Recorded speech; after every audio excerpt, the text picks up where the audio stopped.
Sir, பீகார்ல முதல்வர் பதவியிலிருந்து விலகுவதா நிதிஷ்குமார் சொல்லியிருக்கிறாரு. இது ஏற்கனவே கணிக்கப்பட்ட ஒன்றுதான் அப்படின்னாலும் கூட இதற்கான காய் நகர்த்தல்கள், இதுக்கான பின்னணியில என்ன இருக்கும் அப்படின்னு நீங்க நினைக்கிறீங்க?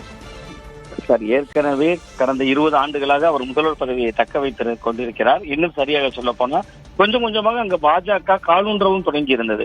இங்க அதற்கு முந்தைய தேர்தல்களில் போட்டியிடக்கூடிய இடங்களினுடைய எண்ணிக்கையின் அடிப்படையிலுமே நிதிஷ்குமாரை விட பாஜக ஒருபடி குறைவாகத்தான் இருந்தது. ஆனால் நடந்து முடிந்த சட்டமன்ற தேர்தலில் இருவரும் சரிசமமாக தொகுதிகளையும் பகிர்ந்து கொண்டாங்க. ஆனா முதல்வர் வேட்பாளராக நிதிஷ்குமார் அவர்களை முன்னிலைப்படுத்திதான் தேர்தலை சந்தித்தாங்க. டபுள் இன்ஜின் அரசு என்பது போன்ற பல வார்த்தைகள் சொல்லப்பட்டாலும் கூட தேர்தல் முடிவுகள்ல உங்களுக்கு பிஜேபி 89 தொகுதிகளில் ஜெயிச்சிருந்தாங்க. நிதிஷ்குமார் 85 தொகுதிகளில் தான் அவருடைய கட்சி ஜெயிச்சிருந்தது. கிட்டத்தட்ட லோக் ஜனசக்தி தனியா ஒரு 19 தொகுதியில ஜெயிச்சிருந்தாங்க. அதுவுமே பிஜேபி அந்த அலைன்ஸ்ல தான் இருந்தாங்க. சோ அப்ப இது இரண்டு வகையான பார்வைகள் பார்க்கலாம். ஒன்று, நிதிஷ்குமார் தன் மகனை கொஞ்சம் முன்னிலைப்படுத்தணும், துணை முதல்வர் பதவிக்கு கொண்டு வரணும் அப்படின்னு விரும்புகிறார். அப்படின்னா அவர் அதை தன்னுடைய அரசியல் பிடிக்குள்ள இருந்திருந்தால் அந்த பிடியிலிருந்தே அவர் அதை செய்யலாம். பட் இதற்கு பின்னால் பாஜகவின் காய் நகர்த்தல்கள் இருக்கலாம் அப்படின்னு தான் நான் புரிஞ்சுக்கிறேன். ஏன்னா கிட்டத்தட்ட பாஜக, இவருடைய கட்சி இரண்டும் சேர்ந்து நிதிஷ்குமார் அவர்களுடைய ஐக்கிய ஜனதா தளம் இரண்டும் சேர்ந்துதான் அங்க ஆட்சியை பிடிச்சாங்க. யாருக்கும் பெரும்பான்மை கிடைக்கல, அதாவது தனித்து பெரும்பான்மை கிடைக்கவில்லை. இரண்டு கட்சிகளுடைய கூட்டணி தான் அங்க ஆட்சியில் இருக்கு. ஐக்கிய ஜனதா தளத்தை விட ஒரு 4 தொகுதிகளில் கூடுதலாக பாஜக அங்கு வெற்றி பெற்றிருக்கிறது. சோ அவர் இயல்பாகவே பாஜகவுக்கு வழிவிடுகிறார் அப்படின்னு தான் இதை நம்ம புரிந்து கொள்ள வேண்டியிருக்கு. ஏன்னா கிட்டத்தட்ட கடந்த காலங்கள்ல இருந்து ஐக்கிய ஜனதா தளம் கொஞ்சம் ஓட்டு சதவீதத்தில் கூடியிருந்தாலும் கூட அவர் பாஜகவோடு கரம் கோர்த்து இப்பொழுது பாஜகவுக்கு பாதை காட்டுகிறார் அப்படின்னு தான் புரிஞ்சுக்கிறேன்.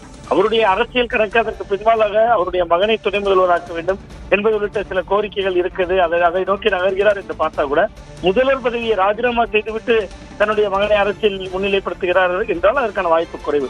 அப்ப இது முழுக்க முழுக்க பாஜக ஒரு மாநிலத்திற்கு வருகிற ஒரு மெத்தட் அப்படின்னு நம்ம புரிஞ்சுக்கலாம். கொஞ்ச காலமா பயணித்தார்கள் நிதிஷ்குமார் அவர்களோடு. ஒரு கட்டத்திற்கு மேல், அது இப்பதானே ஆட்சி வளர்ந்ததாங்க. நம்ம பாஜக என்ன நினைக்கிறாங்கன்னா, ஆட்சி இப்போ ஒரு 4-5 மாதங்களுக்கு முன்புதான் தேர்தலை சந்தித்தது. நன்றாக நமக்கு நினைவில் இருக்கிறது. அங்குதான் கிட்டத்தட்ட தேர்தலுக்கு ஒரு தேர்தல் தேதி அறிவிப்பதற்கு, நேரம் அறிவிப்பதற்கு முன்பாக வங்கி கணக்குல 10,000 ரூபாயெல்லாம் செலுத்தப்பட்டது. சோ இது நிதிஷ்குமார் அவர்களுடைய இந்த அரசியல் பயணத்தில் இது ஒரு மிகப்பெரிய திருப்பு முனை. கிட்டத்தட்ட அவரை முதல்வராக நினைத்த மக்கள் வாக்களித்திருக்காங்க. நீங்க பாஜக அவர்களுடைய கூட்டணியில் இருந்தாலும் நிதிஷ்குமார் முன்னிலைப்படுத்தப்பட்டார். அவர் மேல ஒரு ஸ்டாஃப் கார்னர் இருக்கு மக்களுக்குமே. நீங்க பெண்கள் மீது அவருக்கு பெண்களுக்கான பல திட்டங்களை முதல்ல பீகார்ல செஞ்சதே நிதிஷ்குமார் தான். நீங்க தமிழ்நாட்டில் எப்படி ஜெயலலிதா அவருடைய காலத்துல பல திட்டங்கள் வந்ததோ அதுபோன்று பெண்களுக்கு சைக்கிள் வழங்குற திட்டம் தொடங்கி பல திட்டங்களை நிதிஷ்குமார் செய்திருந்தார். சோ அவருக்கு பெண்கள் மத்தியில் ஒரு நம்பகத்தன்மை இருந்தது. இன்னொன்னு, இந்தியாலேயே மது ஒழிப்பு இருக்கிற மாநிலம் பீகார். அங்க நிதிஷ்குமார் அவர்கள் அதற்கு மிக முக்கிய காரணமாக இருந்தார். சோ பெண்கள் ஓட்டு எல்லாம் அவர் பக்கம் இருந்தது. அது நிதிஷ்குமாரை முன்னிலைப்படுத்தி ஒரு தேர்தலை சந்தித்து விட்டு அவரை முன்னிலைப்படுத்தி நடத்துற தேர்தல் ரிசல்ட் நம்ம பாக்குறோம். பாஜக ஒரு 4 தொகுதிகள் கூடுதலாக ஜெயிச்சிருக்காங்க. அதையே மையமாக வைத்துக் கொண்டு இப்பொழுது நிதிஷ்குமாருக்கான நெருக்கடி தான் இதை நான் பாக்குறேன். நீங்க ராஜ்யசபாக்கு போகணும்னு எண்ணம் இருக்கிறவர் ஏன் தேர்தலை சந்திக்கணும்? ஏன் மக்கள் கிட்ட களத்துக்கு போகணும்? ஏன் மக்கள் கிட்ட ஒரு நம்பிக்கையை தந்து ஒரு முதல்வராக பதவி ஏற்கணும்? ஏதோ ஒரு பொருள். நிச்சயமாக சார், இது பீகார் அரசியல்ல மிகப்பெரிய ஒரு திருப்பு முனை அப்படின்றதையும் சொல்லியிருக்கீங்க. இணைப்பில் பேசியமைக்கா நன்றி திரு சுவாமிநாதன்.